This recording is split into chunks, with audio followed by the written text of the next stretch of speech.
You're listening to the Get Out of Your Own Damn Way podcast, episode number 93.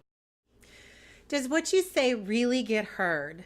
Find out how to speak so people will listen in today's episode, Communication for Dummies, Part 1.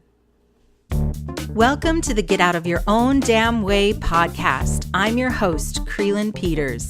Each week, I bring you inspiring messages to help you create the life you're meant to lead. Buckle up, buttercups. Welcome to today's show, where we are going to dive into communication, like 101 basic stuff for how you can speak so people will listen. Today, we're going to talk about kind of what happens when you talk and other people hear something different. You remember the old telephone game where one person says something, whispers it into another person's ear, and then that person whispers it into someone else's ear, and it goes all the way around in a circle. It gets back to you, and you're trying to figure out if what you have said is coming back to you. And this is the trick, isn't it? So sometimes what we say is not what people hear. And today we're going to talk a little bit more about how you can get people to listen to you. And I don't mean this in a manipulative way, like we don't want to force listening, which we really can't do anyway. But it's more about really getting your message across in a clear way and being authentic about the way that you communicate. So a couple points I want to make about clear communication. The first one is that communication is a two-way street. So obviously, right? So what you say is one part of that communication exchange, and then what people hear is the other part. So sometimes communication can seem like, you're driving down the wrong side of a one-way street because maybe people are not hearing you or not hearing the message that you are sending. So again, how do we make that clearer? Another thing I want to point out is that when emotions are involved in what we are communicating, it's often more challenging because what we're saying is clouded by our own emotions, and then what people hear is clouded by their emotions. So we have to keep that in mind. So I'm going to give some tips on clear communication that can kind of help deal with some of those high intense emotions that we can feel as we're communicating. And again, what you say is not necessarily what other people hear. And I cannot stress this enough because we think we're being clear, and yet other people may take it in a different way. And there's nothing wrong with having different perspectives about what you say. However, you need to be aware that what you say is not necessarily the same thing as what someone's going to hear. They're going to be listening with their own filter, which is clouded by their own experiences and their own perspective, things that they've been through, what they're currently experiencing. So be mindful of that. And we're going to talk about some tricks to make that a little less painful on both sides of that communication exchange. So here is tip number 1 for how to speak so people will listen. The first is to be really clear about what emotions are stirring up inside of you. Like I said, when we communicate, sometimes it gets clouded by our own emotions.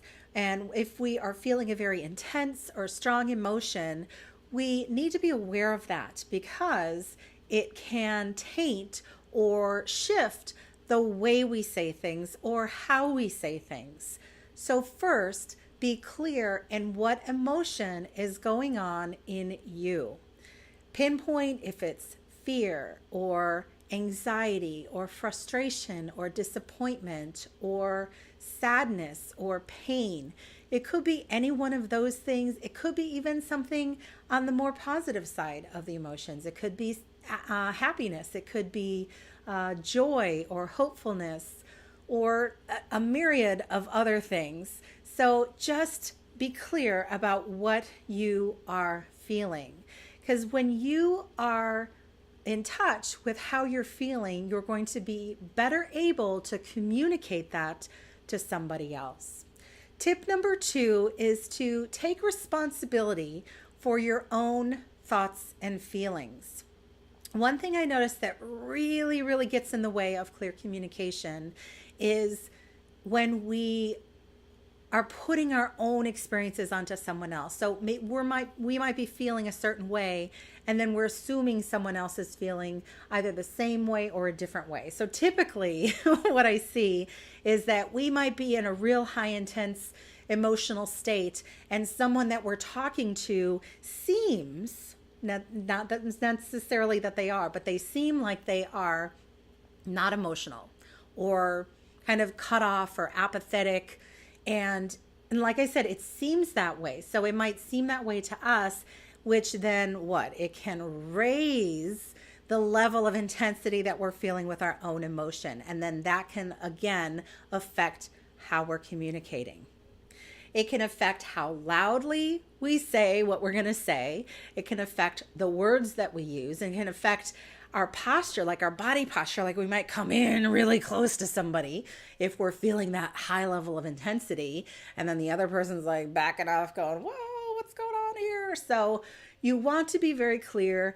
You want to take responsibility for your own thoughts and feelings. So when I talk about that, is understanding that just because you feel a certain way or are thinking a certain way doesn't mean that the other person is feeling those same things or is feeling the exact opposite of those things.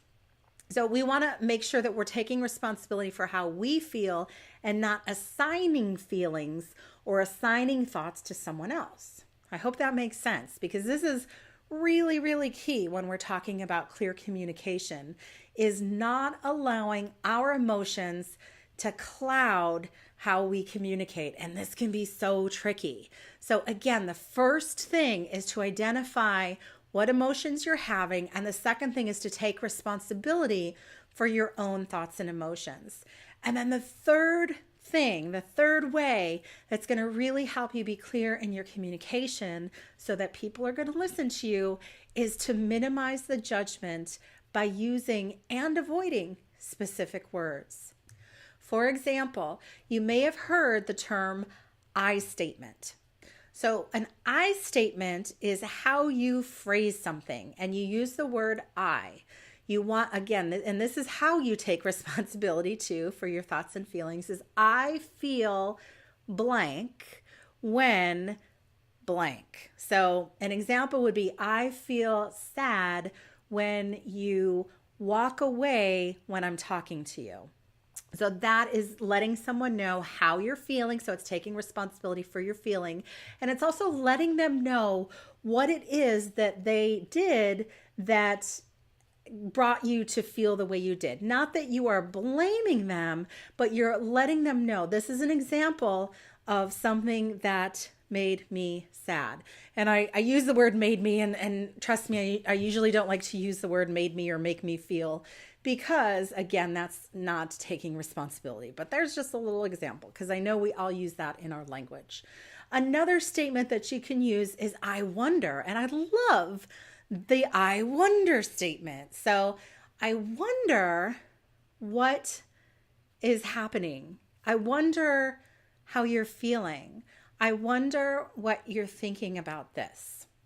And of course, you don't want to go bang, bang, bang, bang, bang with all of those questions right in a row. But the I wonder, it kind of takes off this, in your face kind of an attitude when you're in maybe a high intense situation. So you want to say something like, I wonder. It could be something else. You might have another phrase that you use that kind of helps diffuse a little bit of the intensity, is just letting you know, I wonder what is going on here. I wonder what if this were happening, or what if this is your experience. So being really clear about that.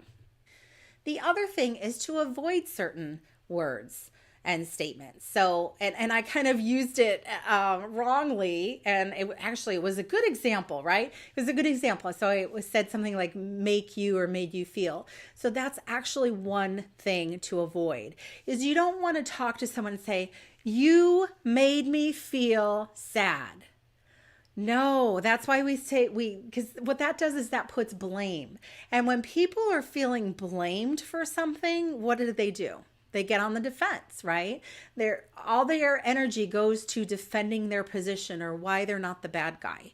So what you want to do again is I feel your I statement, I feel sad when this happens, rather than you made me feel sad because you walked out of the room.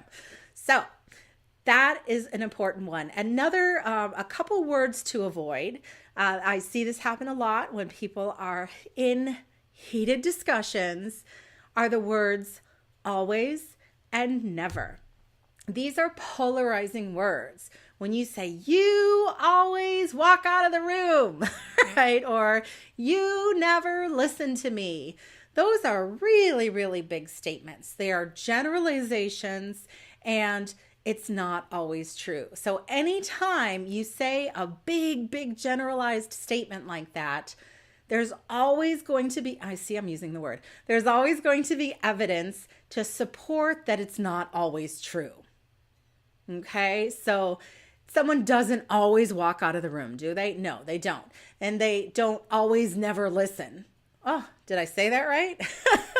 Or you never listen. Well, sometimes they do. So that's not a true statement. That's what I'm trying to say. So those are some really great tips for your communication to help you be more clear in how you communicate to people so that they are more willing to listen to what you have to say, especially in highly emotional or intense situations. So enjoy those tips and go out and speak so people will listen. Thanks for listening to the Get Out of Your Own Damn Way podcast. If you've been inspired, please share the podcast with your friends. You can find us on iTunes or at Krylyn.com. KRYLYN.com.